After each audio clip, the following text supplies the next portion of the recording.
Boa noite a todos os nossos amigos ouvintes do vlog do Conde Lopeira Villanueva. Desde já agradeço mais vocês que recebo e continue me ajudando nessa empreitada para você nos conteúdos e inscreva-se neste canal. Depois de muita treta com o MBL, com os portugueses, com o senhor Orlandismo Cultural, Eduardo Bisotto e companhia, agora eu volto à apologética católica que me foi pedida por alguns inscritos para comentar mais um vídeo idiota do senhor pastor Iago Martins, mais conhecido como 2 erros de teologia. Eu poderia dizer que não são 2 erros, são 2, 3, 4 mil, 5 mil erros de teologia, porque pouca ou quase nada se aproveita desse sujeito aí. Aí ele publica um vídeo chamado Eu Desafiei os Católicos e Provo que Estão Errados. É porque ele está nos chamando de idólatras, né? De idólatras. Esse sujeito aí refutou 2000 anos de catolicismo. O Vaticano vai ficar desesperado, Iago Martins. Leão XIV está em via, sabe, de se jogar, sei lá, do prédio por causa dele. E isso sem prejuízo, evidentemente, da apologética católica, que deve estar completamente horrorizada com esse excelso gênio da teologia do erro e da heresia. Vamos lá, vamos ver o besteiro aqui. Eu vou ver se... São 36 minutos, tá, meus amigos? Eu não vou comentar 36 minutos, porque senão fica 2, 3 horas de vídeo. Eu acho que vocês não vão aguentar, tá? Eu vou ver se eu falo aqui pelo menos 10 minutos da bobagem dele. Vamos ver o besteirão. Besteirão!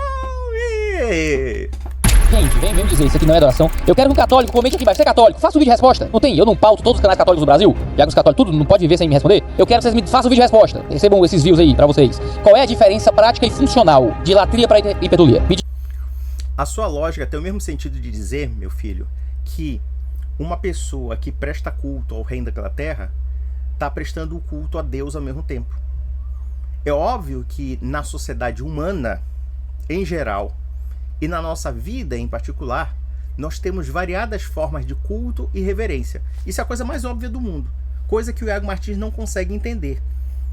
Quando um súdito do rei da Inglaterra, que é um anglicano, se ajoelha perante os pés do rei, claro que hoje em dia eles fazem uma mesura mais leve, mas antigamente era uma mesura muito mais elaborada, claro que esse súdito não está atribuindo ao rei um critério de divindade. Bem diferente, por exemplo, eu me ajoelhar perante o altar ou então me ajoelhar perante a Eucaristia. Ou seja, ali está sendo retratado a adoração a Deus. Por exemplo, na Sagrada Escritura nós temos cenas de judeus se prostrando com a testa no chão perante reis. Como também nós temos cenas, no caso de Josué, se ajoelhando perante a Arca da Aliança. Aí eu pergunto para você, senhor Iago Martins, qual é a diferença entre se ajoelhar perante um rei e se ajoelhar perante a Arca da Aliança? Qual é a diferença? Qual é a diferença realmente qualitativa em torno disso? É essa sua pergunta idiota, né? Qual é a diferença prática disso? Segundo você, ajoelhar-se perante o rei é a mesma coisa que ajoelhar-se perante uma arca que simboliza a presença de Deus. Percebeu o seu argumento idiota? É fácil refutar o seu argumento. Sabe por quê? Porque é um argumento desonesto e apelativo. E dá para perceber claramente que você está falando para um público seleto, que é o público evangélico que já está acostumado a essa intoxicação mental que você preconiza. Vamos lá, vamos ver o besterol. Me diga, qual é a diferença entre a honra e a veneração dada a Nossa Senhora e a Deus? Porque eu intercedo, eu concedo louvor, eu concedo honra, eu concedo graça, eu estabeleço, eu dou oração, aceito no coração, me prostro diante, trato como instrumento de redenção. Me diga qual é a diferença prática e funcional de adorar a Deus e de venerar Nossa Senhora. É simples, porque Maria participa da economia da salvação. Da feita que eu presto veneração à Virgem Maria, e da feita que oração, vamos pegar essa palavra oração que o protestante não consegue entender. Oração nada mais é do que pedido. Quando nós oramos a Virgem Maria, nós estamos fazendo um pedido a ela, um pedido de intercessão a ela. E nós não atribuímos divindade a Maria, porque o entendimento é o que Maria representa em torno da salvação. E como ela participa? Nós honramos Maria pelos merecimentos de nosso Senhor e Salvador Jesus Cristo. É muito simples. Nós honramos Maria porque Deus honrou Maria. Quando o anjo, que é o mensageiro de Deus, o anjo Gabriel chega e diz para Maria, salve Maria, plena de graça, não é agraciada, é plenitude da graça, que é haritomínica, que é haritomine no grego. Quando o anjo fala isso, ele está reproduzindo uma mensagem divina também, porque ele é um mensageiro. Salve plenitude da graça. Quando a Virgem Maria canta um louvor de agradecimento a Deus, dizendo, eu serei bem-aventurada entre as gerações. E quando nós falamos aqui de bem-aventurança, evidentemente que não vamos negar que houve outras pessoas bem-aventuradas, porém, Maria é bem-aventurada de um modo especial. O modo de ser mãe do Salvador.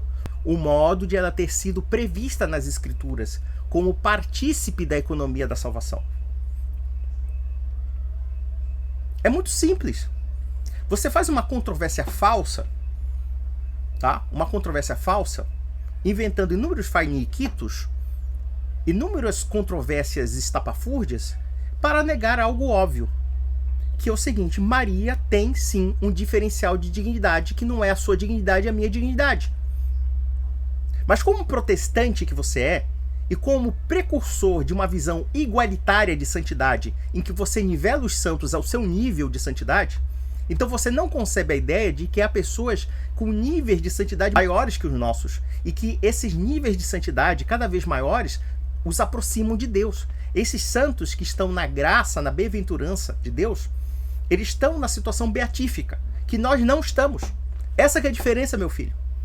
Então pare de falar besteira, porque você é um bobinho querendo causar polêmica e achando que está refutando alguma coisa.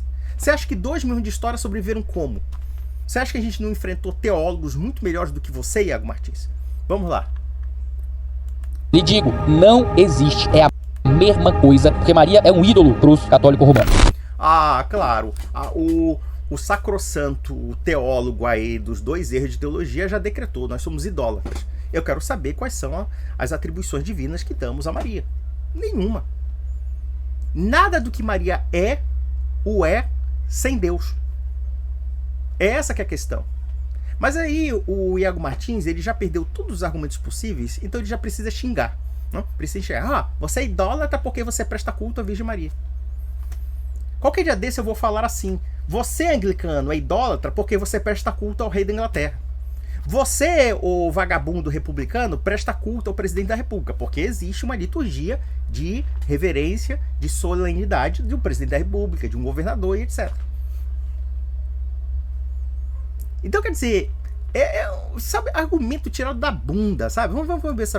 Eu explico, pastor. A diferença é aquilo que os protestantes não conseguem compreender, porque eles não têm isso. Eles são uma religiosidade moderna, tão nova, que eles não conseguem se adequar ao conceito bíblico de religião, que é a ideia de sacrifício. O culto de adoração a Deus é um culto que estabelece sacrifícios a Deus. Olha, eu gosto muito do André Luiz, embora ele sendo ortodoxo, mas ele é uma pessoa muito moderada nas suas explanações, e como alguém da Igreja Ortodoxa, ele tem pontos em comuns conosco, né? Pontos em comuns, que é da tradição católica, né? Vamos lá. A religião cananeia, a religião no meio da qual viviam os patriarcas bíblicos, viviam Abraão e os demais patriarcas, aquela religiosidade cananeia, a religiosidade egípcia, a religiosidade mesopotâmia, adorar um Deus era cultuá-lo com sacrifícios. E quando Yahvé se revela a Moisés no Sinai, ele estabelece uma religião, estabelece uma forma de relação com os hebreus, uma forma que será continuada a partir do judaísmo do primeiro templo, que envolvia cultos no templo, liturgia templária e sacrifícios no templo. Sacrifícios cruentos de animais, mortes de animais, mas também sacrifícios incruentos. Perfeita explanação do nosso amigo André Luiz. Vamos lá. Ofertas do pão da presença. Então, esse conjunto de coisas aqui, pedir a intercessão de Maria, louvar Maria, honrar Maria, dizer que Maria me concedeu uma graça, orar para Maria, aceitar Maria no coração, prostrar-se diante de Maria e tratar Maria como instrumento de redenção, na argumentação do Iago, é uma prova definitiva de que os católicos adoram Maria. A diferença prática e funcional, Iago, é que adorar a Deus é oferecer a Ele o verdadeiro sacrifício. É oferecer para Ele o ápice do sacrifício. Deixa eu explicar o que é a ideia do sacrifício no mundo antigo e também a ideia do sacrifício no mundo católico e, detalhe, a ideia do sacrifício no mundo do culto religioso em geral. Vocês observarão que os povos pagãos, eles ofereciam sacrifícios. Sacrifício é o quê? É você deteriorar alguma coisa em razão de você manifestar um culto de reverência a Deus. Então, por exemplo, você dar uma oferenda a Deus, né, em sacrifício, isso poderia ser um animal, isso poderia ser um ser humano mesmo. Os sacrifícios humanos, eles obedecem essa mesma lógica do sacrifício, por exemplo, de vários povos pagãos, como também até mesmo o culto sacrificial que nós temos, que é o culto eucarístico. O culto eucarístico, na verdade, é o próprio Cristo se oferecendo em sacrifício. Então veja que o conceito do sacrifício como a questão mesmo do bode expiatório, isso quem fala é um autor chamado o René Girard, o nome dele, isso. Ele fala justamente por isso, que esse culto sacrificial é uma constante na religião, que na verdade você oferece algum tipo de objeto, de coisa, de pessoa, ou então de animal, para que aquilo seja algo agradável a Deus. E mais além, existe um elemento do bode expiatório, ou seja, da transferência de toda a responsabilidade, de tudo aquilo, em nome daquele objeto que está sendo sacrificado. Tá? Ao mesmo tempo, podemos dizer, no caso de Jesus Cristo. Jesus Cristo se oferece em sacrifício por nós, e esse sacrifício se atualiza, embora de uma forma incruenta, no pão e no vinho, para que nós renovemos a nossa aliança com Ele.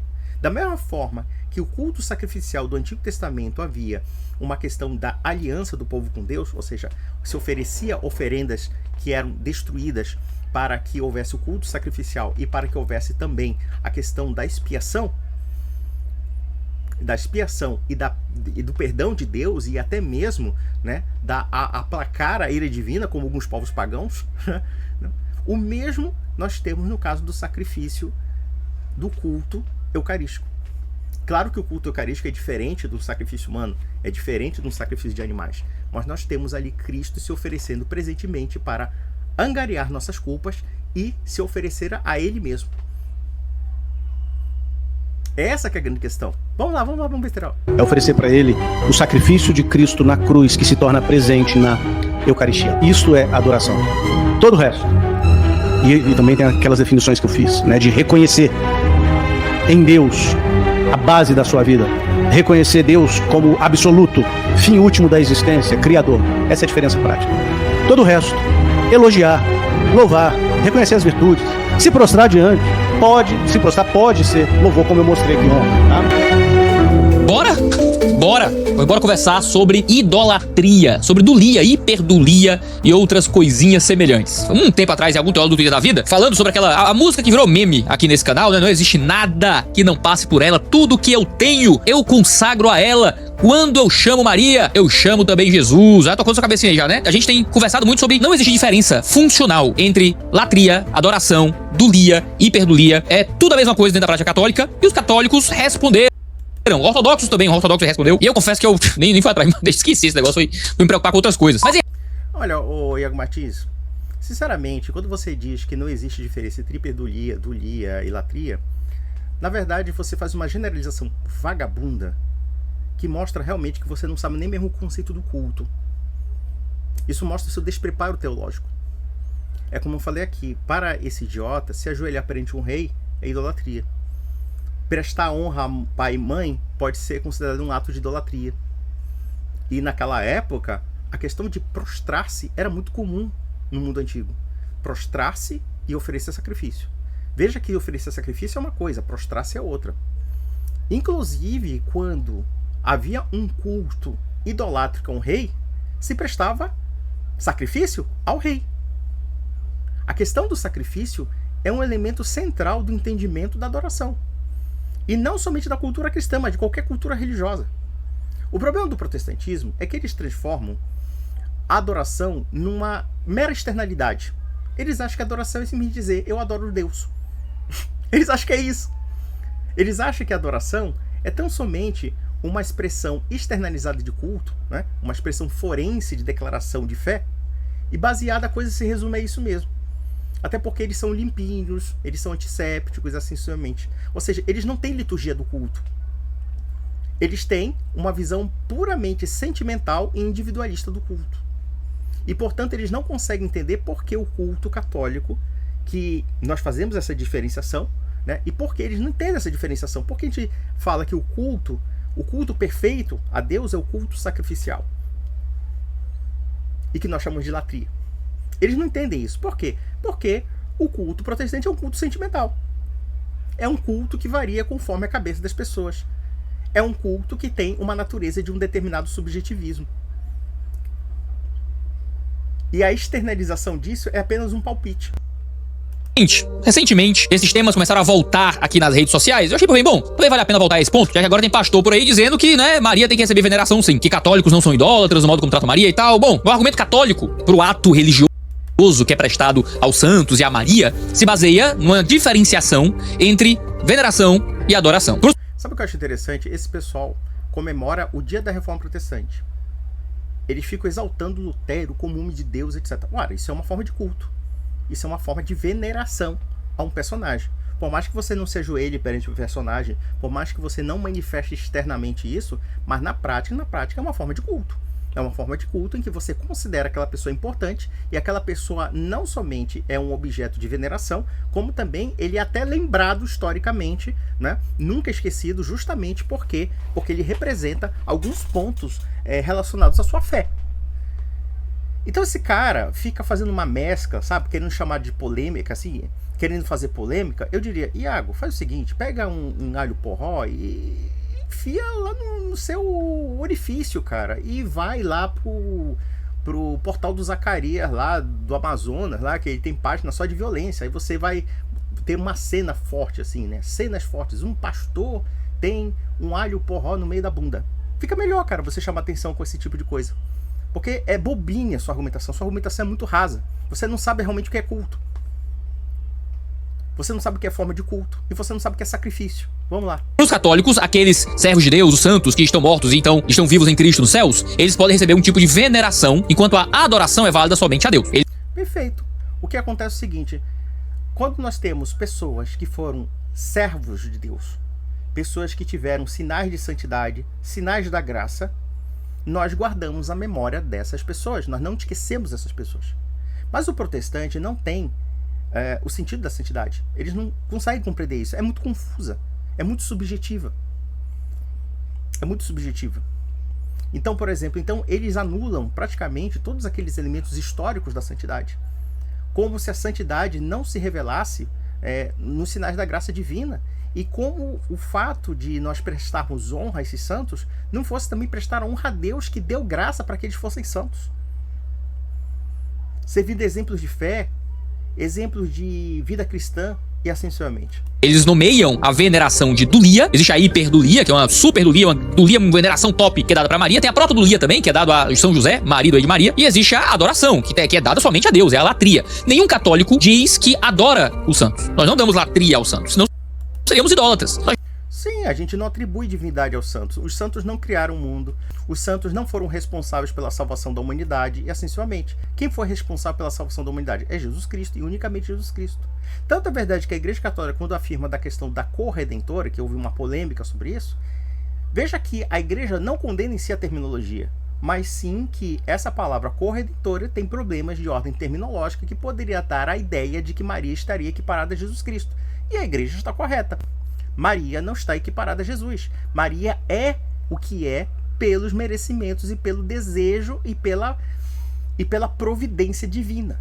E nós honramos a providência divina. Nós não honramos um Deus em abstrato. Nós honramos um Deus também concreto.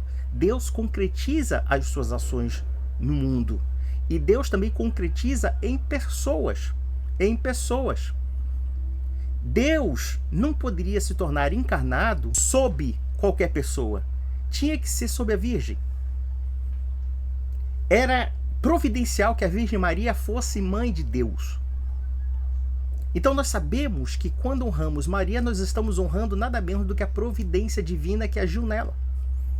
Como também quando honramos os santos, nós honramos a graça divina que os fez santos.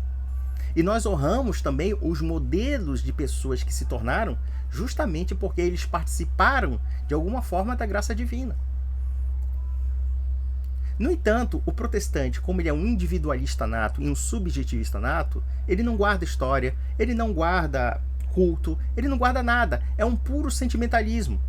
É um sentimentalismo tal que acaba destruindo a fé cristã. Tanto é verdade que vocês não têm unidade de fé, não têm unidade de batismo, não têm unidade dogmática, não tem nada. Vocês são a casa do Vinícius de Moraes. Vocês são aquela casa que não tem teto, não tem chão. E no final vocês se autodemolem. E a questão do sacrifício, ele é essencial justamente porque Jesus Cristo se dá em sacrifício. Quando ele diz que a consagração do pão do vinho é a consagração da nova aliança, ele não está falando algo simbólico ali.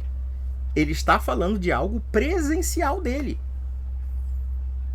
E quando guardamos o culto eucarístico, a adoração eucarística, nós estamos também dando o próprio Cristo em sacrifício. Nós estamos ministrando o próprio Cristo em sacrifício. Nós estamos vendo Cristo se sacrificando por nós.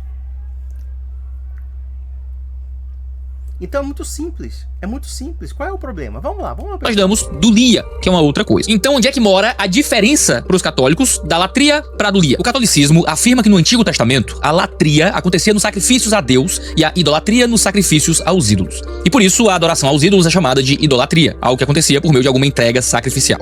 Segundo os católicos, então, no Novo Testamento, a latria, a adoração, encontra o seu ápice no sacrifício da Eucaristia, quando, segundo eles, Cristo se torna realmente presente em corpo, no pão e no vinho, e é oferecido sacramentalmente ao Pai, não como outro sacrifício, mas como a atualização do mesmo sacrifício de Jesus na cruz. Eles mesmos reconhecem que a adoração também se expressa em oração, louvor e obediência, mas tudo isso é ordenado ao redor da missa como o centro do culto.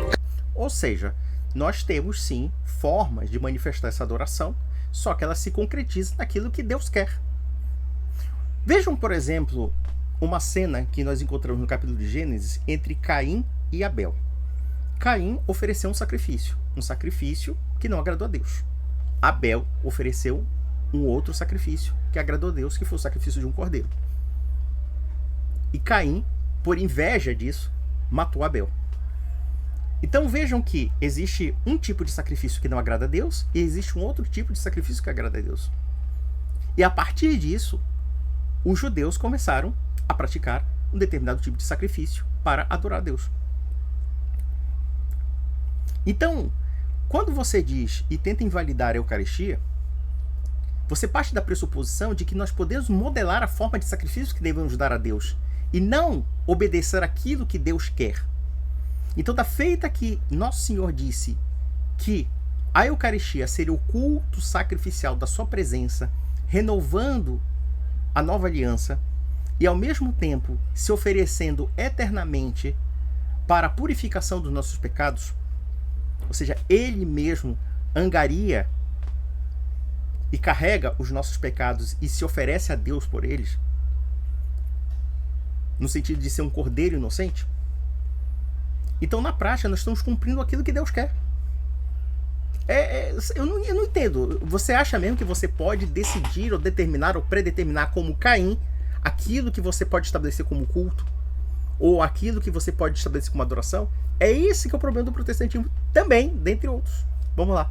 Católicos vão dizer, por exemplo, que em Provérbios 31:30 a mulher virtuosa tem que ser louvada. Nós somos chamados a honrar os nossos pais. Existem registros bíblicos de pessoas se prostrando, como José, como reis, como profetas, em um cenário que não era de adoração. Em nenhum desses casos há o oferecimento de sacrifício, portanto não seria um caso de latria, seria um caso de dulia. Não seria um caso de adoração, seria um caso de veneração. E assim nós teríamos uma veneração aprovada biblicamente, um mero elogio pelas qualidades da pessoa, que acaba variando de acordo com a honra que essa pessoa merece receber, Então tem venerações maiores e menores aí. E aí, no fim das contas, eles têm razão nessa divisão? No vídeo de hoje eu quero explicar que não. Na Escritura, nem no Antigo nem no Novo Testamento, a adoração, no caso a latria, está relacionada exclusivamente à presença de sacrifícios, mas está atrelada também a vários outros elementos que são muito comuns à veneração católico-romana. Se é a sua primeira vez aqui, eu sou o pastor Iago Martins, sou doutorando em teologia, professor de teologia, possuo uma escola online de teologia, onde nós temos cursos de missões, de introdução à teologia, de grego bíblico. Que saco. E uma comunidade de mini cursos na Netflix de teologia, que é o Instituto Schaefer de Teologia e Cultura. Se você tiver interesse em estar com a gente, vai ter um link aí na descrição. Se você gosta desse tipo de conteúdo, não deixe de se inscrever no canal e assinar as notificações para você ficar sabendo sempre que houver vídeo novo.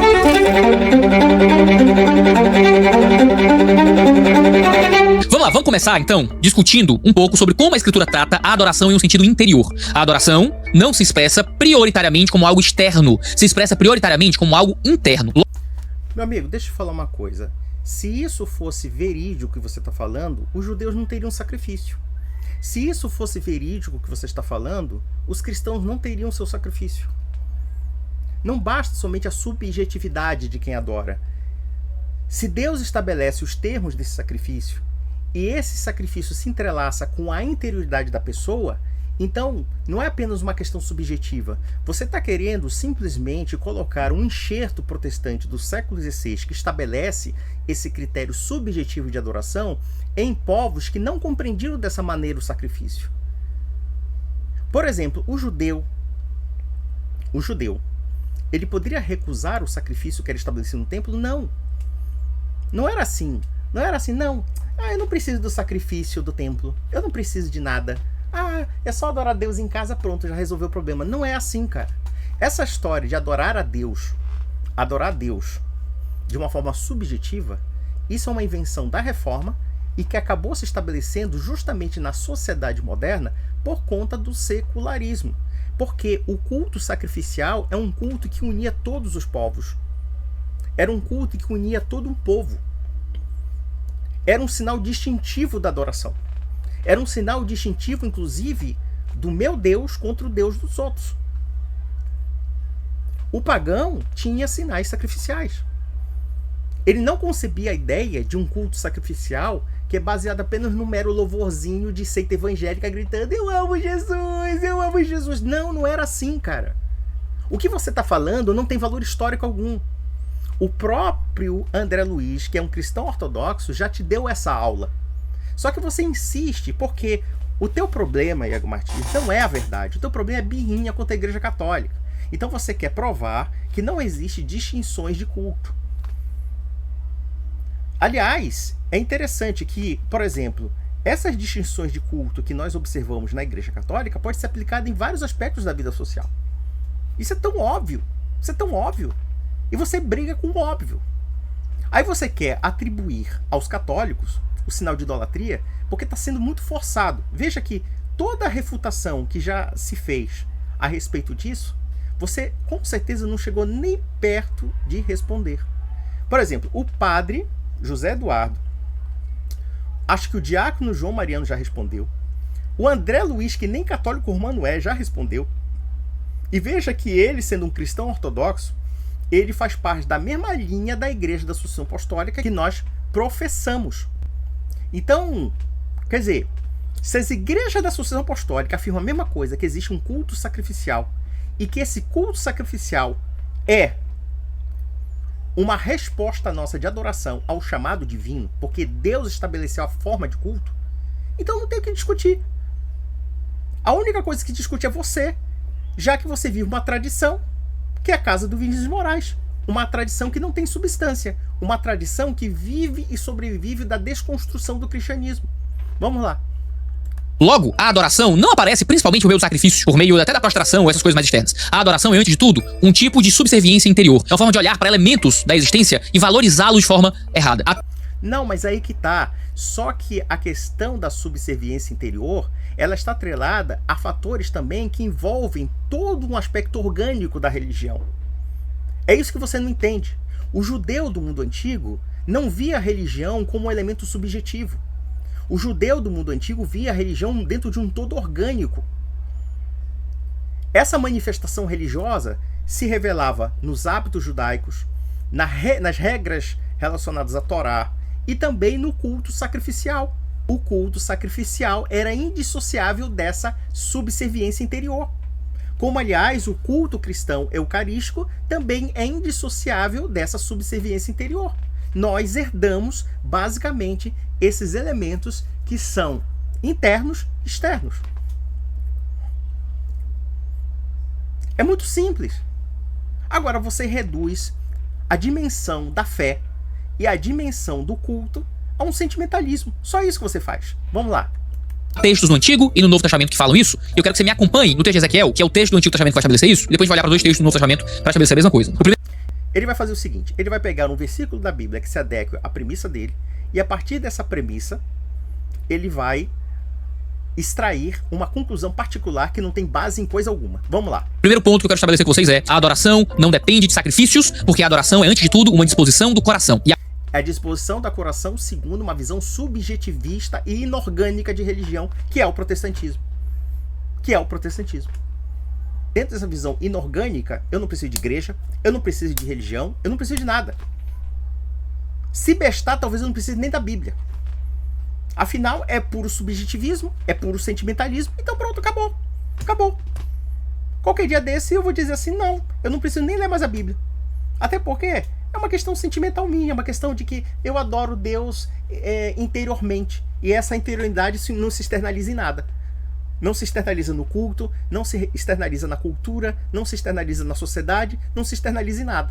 Fica somente uma coisa muito intimista, né? Muito intimista e pouco orgânica. Vamos lá. E a Bíblia diz isso com clareza. E esse é o argumento inteiro do primeiro capítulo do meu livro No Alvorecer dos Deuses. Não sei se você Ai, meu Deus do céu, esse livro só serve para limpar minha bunda. Vamos lá. sabe, eu tenho um livro sobre idolatria. Um livro que é baseado, esse livro inteiro é baseado no primeiro capítulo da minha dissertação de mestrado, em que eu faço uma teologia da idolatria. Você acha ele na Amazon aí, no site da Thomas Nelson, se quiser. Você quer... Ai, meu Deus do céu, deve ser uma bela porcaria. Deve ser aquela bosta daquele livro chamado A Máfia dos Mendigos. Outra merda. O cara não sabe o que é caridade, o cara não sabe o que é filantropia, não sabe diferenciar nada, isso fala merda.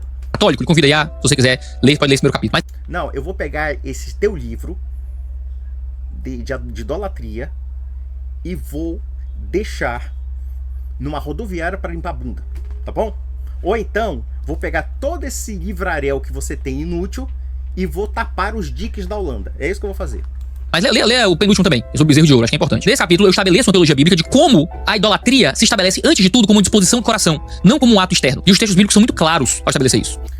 Primeiramente, se nós identificamos a idolatria, ela não pode ser apenas somente um sentido interno, ela é um sentido também externo. Não basta somente você afirmar que você tem sentimentos idolátricos, porque a idolatria, ela se referenda em relação a um objeto que é idolatrado. Da mesma forma que a adoração é adoração segundo algo externo que é adorado. Porra, como é que o cara tem... Meu Deus, ele acha que a idolatria, como também a adoração a Deus, é apenas um sentimentalismo muito vago, muito vazio, que não tem externalidade. Ai, meu Deus do céu, vamos lá. E vejo que para nós definirmos o que é idolatria e o que é adoração a Deus, é preciso também estabelecer critérios objetivos disso. Não pode ser meramente um sentimento. Não pode ser meramente um sentimento. Esse sentimento também comporta uma certa externalidade, né? E uma certa, o quê? Exposição daquilo que se adora ou daquilo que se idolatra, não é mesmo? Ezequiel 14 vai falar de idolatria como uma coisa que acontece no coração. Pessoal, a adoração é um ato interior, muito mais do que um ato exterior. E esse... Não, a adoração é um ato interior e é um ato exterior. Por exemplo, adorar a Jesus Cristo. Quando aquelas pessoas que conheceram Jesus adoraram a Jesus, o que eles fizeram? Eles ouviram a palavra de Jesus. Eles se aproximaram de Jesus. Eles seguiram Jesus. Então, por exemplo, não basta somente ter um sentimento intimista de amor a Deus. É preciso também que haja uma externalidade dessas ações. E essa externalidade também se reflete no culto de sacrifício. Se eu sou um seguidor de Jesus, eu também sigo o culto que Jesus estabeleceu, que é o culto eucarístico. Eu também sigo outros ensinamentos que são o quê? Os sacramentos. O sacramento do batismo, o sacramento da crisma e assim sucessivamente. São ensinos cristãos, são ensinos que Nosso Senhor deixou, a confissão e assim sucessivamente. Vamos lá. Esse ato interior se expressa exteriormente. Como a adoração é dependente de sacrifícios, e no caso o sacrifício da Eucaristia, se a adoração é uma coisa que acontece por meio de uma prostração interna. Daqui o 14 fala assim, ó: Filho do homem, estes homens levantaram ídolos dentro de seu coração e puseram diante de si o tropeço que os levaria a cair em iniquidade. Será que eu deveria permitir que eles me consultassem? Portanto... Veja que ele cita um texto de Ezequiel, mas você pode ter certeza que a forma distintiva que Ezequiel manifestava sua adoração era o culto sacrificial. Então, por exemplo, se eu tenho uma idolatria no coração, eu tenho idolatria em relação a um objeto de culto. E também a um sacrifício. Porque, por exemplo, quando esses homens levantam ídolos no mundo antigo, não é somente chegar como um evangélico pegando violão e dizendo que adora a Deus. Não. O culto sacrificial também existia no culto aos ídolos. Então, por exemplo, quando os judeus condenavam os outros povos, eles não condenavam apenas a adoração a Deus de uma forma subjetiva. Eles condenavam também o culto sacrificial aos seus deuses, inclusive cultos sacrificiais humanos. Pessoas que sacrificavam crianças, queimavam crianças vivas. Não teve o culto de Baal? Quer dizer, você tem uma manifestação interna e externa do culto a um Deus. E contraponto a este culto, você tinha um outro tipo de culto ao Deus verdadeiro. Então não é somente uma questão sentimental. No mundo antigo não havia essa questão sentimental. No mundo antigo havia o casamento, da inserção do indivíduo na comunidade e no culto. E a partir desse culto é que havia um critério de identificação da adoração do verdadeiro Deus. Como, aliás, hoje é o critério que distingue um católico de um protestante. Um ortodoxo de um protestante, que é o culto do sacrifício eucarístico, né? Vamos lá. Tanto fale com eles e diga-lhes, assim diz o Senhor Deus, qualquer homem da casa de Israel que levantar ídolos dentro do seu coração e puser diante de si tropeço que o leva a cair em iniquidade e que depois vier consultar um profeta, eu, Senhor, lhe responderei segundo a multidão dos seus ídolos. Perfeito. O que acontece? Se algum judeu começa a internalizar um sentimento de adoração a um falso Deus e, portanto, prestar culto a esse falso Deus, de fato, ele será condenado e Deus destruirá, né? Será responsável segundo a multidão dos seus ídolos. Por quê? Porque a forma como o Senhor manifestava essa adoração era a forma sacrificial. Vamos lá. Farei isso para que eu possa conquistar novamente a casa de Israel, o seu próprio coração, porque todos se afastaram de mim para seguirem seus ídolos. Seguir os seus ídolos como? Culto, culto e sacrifício. Só que texto intrigante. Aqui eles estão na casa de Ezequiel. A casa de Ezequiel servia como um tipo de tabernáculo, né? um tipo de espaço de reunião ali improvisado. Os líderes de Israel não eram o povo, eram os líderes de Israel que vinham. E apesar de a gente ter a divisão ali entre o povo do norte e o povo do sul, você tem já Israel e Judá separado, você tem uma idolatria que não foi excluída do povo. O povo continua adorando ídolos. Como é que eles adoravam os ídolos? Eles adoravam os ídolos ofertando sacrifícios cruentos e incruentos às imagens? Não. Eles adoravam os ídolos através de levantar interiormente um tipo de devoção que se expressava em uma vida. Não, você não conhece o mundo antigo. Você não conhece porcaria nenhuma de um mundo antigo.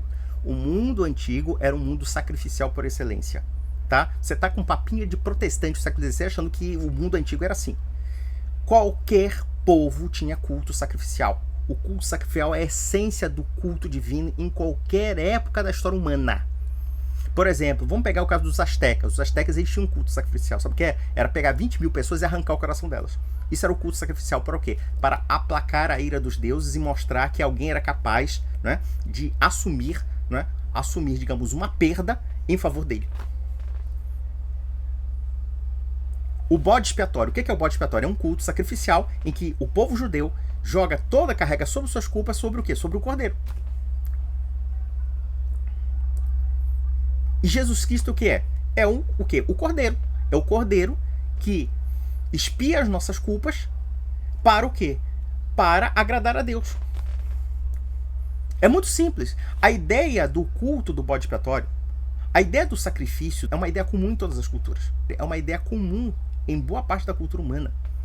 Então o culto sacrificial é uma essência do mundo antigo. Agora, você tirar versículo da Bíblia fora de contexto, tirando do seu ambiente histórico para dar uma interpretação protestante, sentimentaloide, vagabundo da tua igreja batista, vá merda, cara. Tipo de amor que se expressava em um comportamento pecaminoso. Ou seja, você pode estar cometendo adoração sem absolutamente nenhum sacrifício envolvido. Você pode estar cometendo adoração sem ter nenhum sacrifício real à sua volta. Esse cara maquia o rosto, mas vamos lá. É evidente que a idolatria pode ter um conceito amplo. Por exemplo, nós podemos dizer que há pessoas que colocam o dinheiro acima de Deus. Nós podemos dizer que há pessoas que colocam o sexo acima de Deus, o poder acima de Deus e muitas outras coisas, né? Existe uma subversão inerente ao culto idolátrico, né? Ao culto idolátrico. Porém, o que se está discutindo é se há adoração a Deus prescindindo do culto de sacrifício.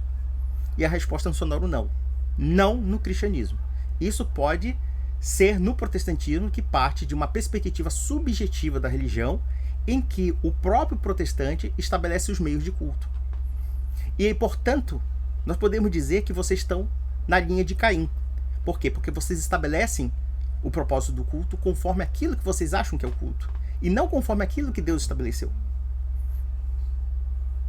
Então, a religião cristã, ela tem um sentido todo orgânico.